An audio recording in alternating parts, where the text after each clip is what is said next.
The world of photography is beautiful and very alluring, and everyone at least tries to open its doors at some point in their life. If you've decided to step into it and are looking for a high-quality beginner camera, you've come to the right place. Let's take a look at the top 5 cameras for beginners in 2020. For more information on the products, I've included links in the description box down below which are updated for the best prices. Like the video and don't forget to subscribe. Now, let's get started.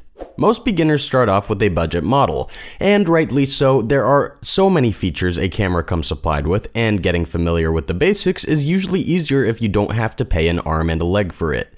If you're on a cash-strapped budget and are looking for an entry-level camera, we recommend checking out Olympus's OMD EM10 Mark III. You shouldn't fret much about its optical quality, even though this is a budget model as it fully supports 4K videos. It sports a 16MP MOS sensor that's packed with true PIC 8-image processor, which will allow you to take incredibly sharp, vivid photos and videos. What's more, this camera is capable of capturing 4K films at 120 frames per second, which is something most budget models couldn't even come close to. The main reason why this is the go-to camera for many beginners is the fact that it features a very simplistic design. Namely, all of the basic features are accessible with your right hand. You'll be able to take films or photos, preview them, save them, and discard them in the easiest way possible. The LCD monitor is pretty small, 3 inches large, but on the brighter side it packs a very intuitive touchscreen design. All of the menus and effects are very simple and self-explanatory. Moreover, this camera packs a built-in 5-axis image stabilization technology that helps save you from your inner newbie. This tech removes blurs and smooths out any rough edges your photos or videos might have after you take them. The only thing that most people don't like so much about Olympus's OMD EM10 Mark III is the fact that it has only 16 megapixels. It is, after all, a budget-friendly camera, so if we take that into account, it's pretty great for the price. Even though you're just starting out, you should still try to get as much value from your camera, which is probably your first one, as possible. Although this model might not be the finest, most feature-packed and most versatile one, it beats all similarly priced cameras, and it is Sony's A6000. In comparison to our previous pick, the A6000 features 24 megapixels. The difference of 8MP is subtle, but it goes without saying. This camera shoots better, more lifelike pictures, and takes superior videos and films.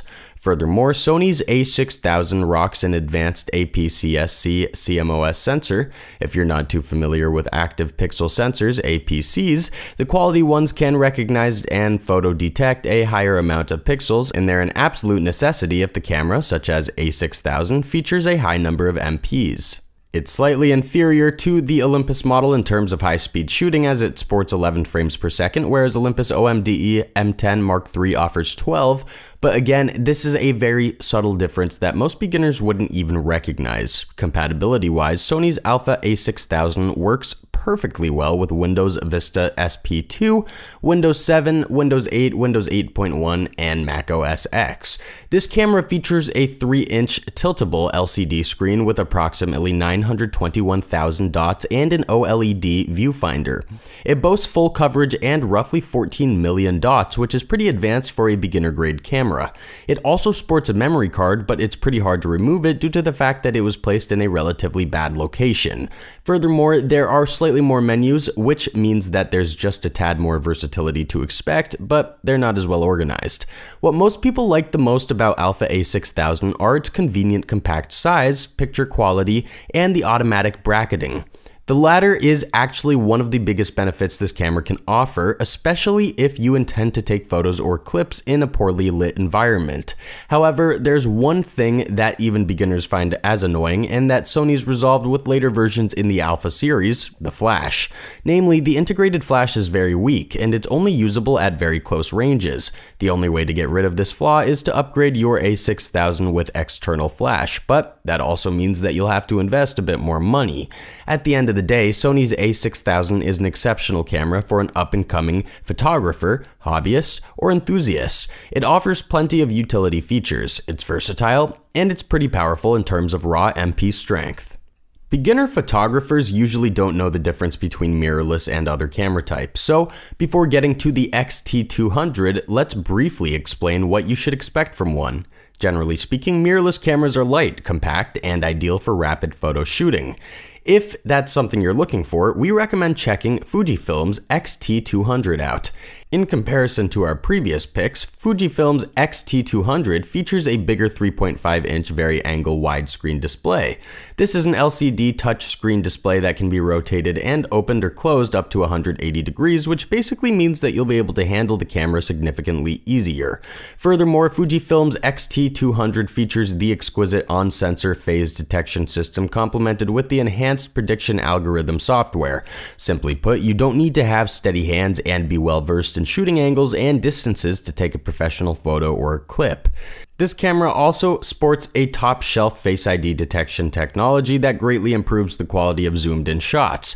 Focusing on any individual or even on groups of people should be a breeze, even from long distances. Moreover, Fujifilm's XT200 comes supplied with ultrasonic vibration sensor cleaning system, a focal plane shutter, adjustable self-timers, a 0.39-inch viewfinder, and a myriad of film simulation modes. What really makes Fujifilm's XT200 perfect for newbies and beginners is the fact that it's absolutely laden with automated functions and features, including main subject recognition, automatic brightness detection, sharpness correction, and such.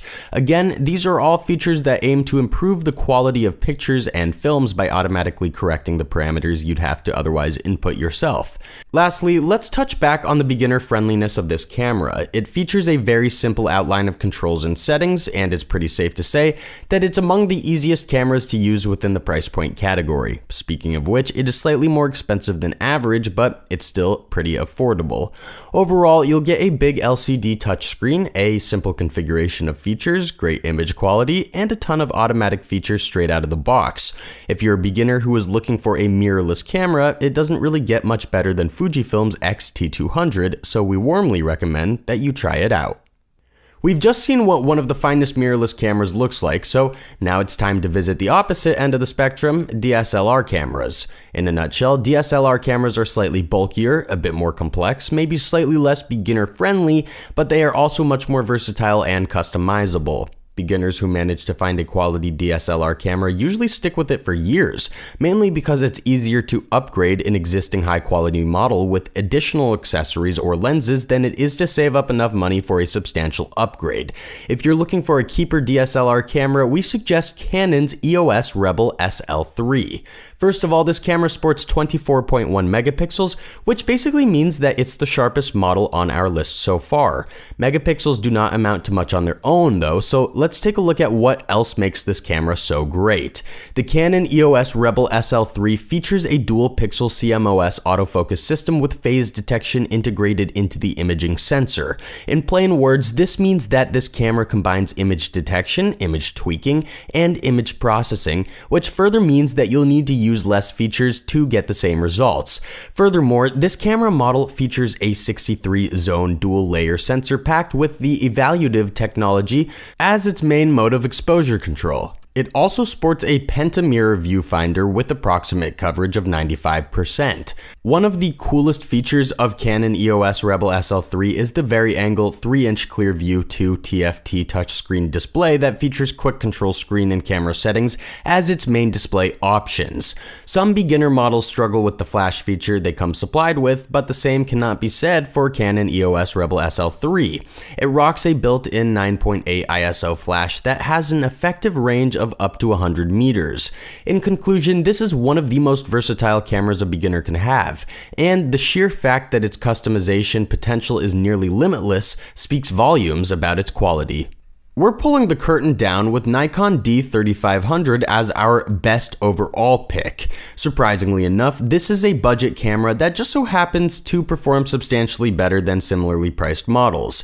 In short words, this is a 24.2 megapixel camera with 11 AF points, a high-quality image dust reduction system, selectable picture control modes, a pentamirror single-lens viewfinder, and decent exposure protection technology. In terms of type, this is a DSLR camera that is just as easy and simple to use as any mirrorless one. It features a very plain design and a highly durable, compact construction with characteristically grippy surface. Even though it does feature numerous selectable menus and settings, they're all self-explanatory and neatly organized in convenient spots and locations.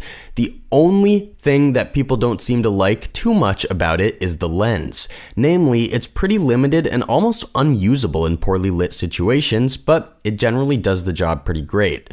Overall, the D3500 is one of the most valuable DSLR cameras on the market. Despite being a relatively older model, it's still relevant to this day and loved even by some professionals and intermediate level photographers. Thanks for watching, and that's all for now. I hope to see you guys in the next video. Till next time, see you guys later.